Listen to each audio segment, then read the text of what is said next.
एक तरफ थी अमेरिका की मिलिट्री पावर, दुनिया की सबसे बड़ी सुपर पावर, और दूसरी तरफ था ईरान। अब दोनों के बीच तनाव, टेंशन इतना ज्यादा बढ़ गया कि बस लग रहा था कि युद्ध अब हुआ तब हुआ, लेकिन कुछ भी नहीं हुआ। हमला हुआ ही नहीं। तो सबसे बड़ा सवाल यही उठता है कि आखिर ऐसा क्या हुआ? क्यों दुनिया की सबसे ताकतवर फौज को अपने कदम पीछे खींचने पड़े? चलिए आज इसी की कहानी को समझते हैं। जरा इस तस्वीर को देखिए। ईरान के चारों तरफ अमेरिकी जंगी जहाज तैनात, सबसे मॉडर्न एयर डिफेंस सिस्टम्स लगे हुए हैं और हजारों सैनिक। मतलब माहौल एकदम युद्ध का बन चुका था। ऐसा लग रहा था कि बस एक ऑर्डर की देर है और हमला शुरू हो जाएगा। लेकिन वो ऑर्डर कभी आया ही नहीं। और यही हमारे आज के विश्लेषण का सबसे बड़ा सवाल है। जब अमेरिका हमले के लिए पूरी तरह से तैयार था, तो फिर वो पीछे क्यों हट गया? ऐसा क्या हुआ कि जो हमला तय माना जा रहा था वो कभी हुआ ही नहीं? तो चलिए इस पहेली को सुलझाना शुरू करते हैं।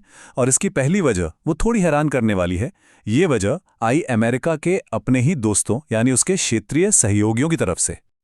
और देखिए, ये कोई डिप्लोमैटिक नाराजगी नहीं थी। नहीं, ये था सीधा सीधा डर। इन देशों को ये बात अच्छी तरह पता थी कि अगर अमेरिका और ईरान के बीच जंग छिड़ गई तो सबसे पहले और सबसे ज्यादा नुकसान उन्हीं का होगा। वो इस आग की चपेट में आने को बिल्कुल तैयार नहीं थे। और ये जो पुशबैक था ना, ये काफी ऑर्गेनाइज था। सऊदी अरब और यूएई जैसे अमेरिका के सबसे करीबी सहयोगियों ने साफ साफ मना कर दिया कि उनकी जमीन या उनका एयर स्पेस किसी भी हमले के लिए इस्तेमाल नहीं होगा। जॉर्डन ने तो एक कदम आगे बढ़कर ईरान को भरोसा भी दिलाया। कुल मिला के खाड़ी के देशों ने एक होकर अमेरिका को साफ संदेश दे दिया था कि इस लड़ाई में वो उसके साथ खड़े नहीं होंगे। तो ये तो हुई सहयोगियों की बात। लेकिन एक दूसरा और शायद इससे भी बड़ा कारण था जिसने वॉशिंगटन को 2 बार सोचने पर मजबूर कर दिया। वो कारण था ईरान का अपना सबसे बड़ा हथियार, उसका मिसाइल प्रोग्राम। मिलिट्री की भाषा में इसे डेटरेंस कहते हैं। इसका मतलब बड़ा सीधा सा है। किसी को हमला करने से सिर्फ इसलिए रोक देना क्योंकि उसे पता है कि जवाब में जो हमला होगा वो उसे झेल नहीं पाएगा। ये एक तरह का स्ट्रैटेजिक बैलेंस होता है जो डर पर टिका होता है। मतलब एक ऐसी लड़ाई शुरू ही मत करो जिसे तुम खत्म ना कर सको। और ईरान की इसी डिटेरेंस कैपेसिटी की बुनियाद हैं उसकी मिसाइलें। जरा इस टेबल पर नजर डालिए। उसकी छोटी और मीडियम रेंज की मिसाइलें ही पूरे गल्फ रीजन में मौजूद अमेरिकी ठिकानों को आराम से निशाना बना सकती थीं। और शहाब 3 जैसी बैलिस्टिक मिसाइल की तो रेंज ही लगभग 2000 किलोमीटर है। यानी इस पूरे रीजन में कोई भी अमेरिकी ठिकाना सुरक्षित नहीं था। और ये खतरा सिर्फ मिलिट्री बेसेस या हथियारों का नहीं था। नहीं, असल बात थी इंसानी जान की। सोचिए जरा, वेस्ट एशिया में उस वक्त 30 से 40 हजार अमेरिकी सैनिक मौजूद थे। हजारों सैनिक। ईरान की तरफ से होने वाला एक भी मिसाइल हमला इन सब की जान को सीधे सीधे दांव पर लगा सकता था। और यहां एक और बड़ी स्ट्रेटेजिक दिक्कत थी। एक्सपर्ट्स का मानना था कि ईरान के पास ऑफेंसिव मिसाइलों का जो जखीरा है वो गल्फ देशों के डिफेंसिव सिस्टम से कहीं ज्यादा है। सीधी भाषा में कहें तो ईरान जितने तीर चला सकता था उसे रोकने के लिए ढाल कम पड़ जाती। ये एक बहुत बड़ी कमजोरी थी। तो ये थे वो 2 बड़े कारण। एक, क्षेत्रीय सहयोगियों का दबाव, और दूसरा, ईरान की अपनी सैन्य प्रतिरोधक क्षमता। इन दोनों ही फैक्टर्स ने मिलकर वॉशिंगटन के हाथ बांध दिए और उन्हें अपनी पूरी रणनीति पर दोबारा सोचने के लिए मजबूर कर दिया।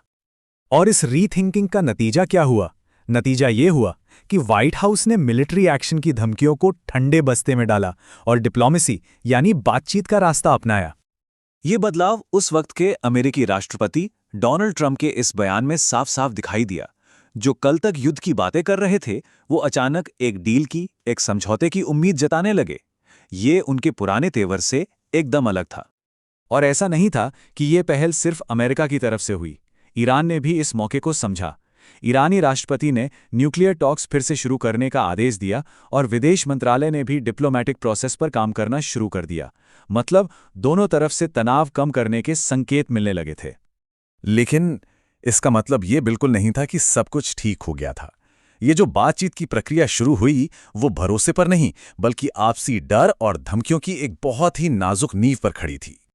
ये बात याद रखनी होगी कि ईरान इससे पहले एक सांकेतिक मिसाइल हमला कर चुका था और उसने बहुत साफ साफ चेतावनी भी दी थी कि अगर दोबारा हमला हुआ तो वो सांकेतिक या संयमित नहीं होगा।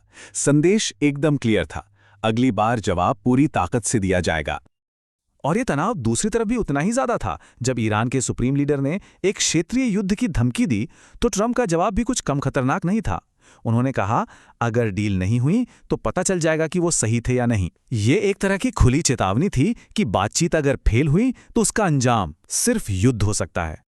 तो आखिर में हम कहाँ खड़े हैं? एक ऐसी शांति के मुहाने पर जो भरोसे से नहीं बल्कि डर से चल रही है। दोनों पक्ष ये अच्छी तरह जानते हैं कि जंग का मतलब सिर्फ और सिर्फ तबाही है। लेकिन सवाल वही है, डर के सहारे खड़ी ये नाजुक शांति आखिर कब तक टिकेगी?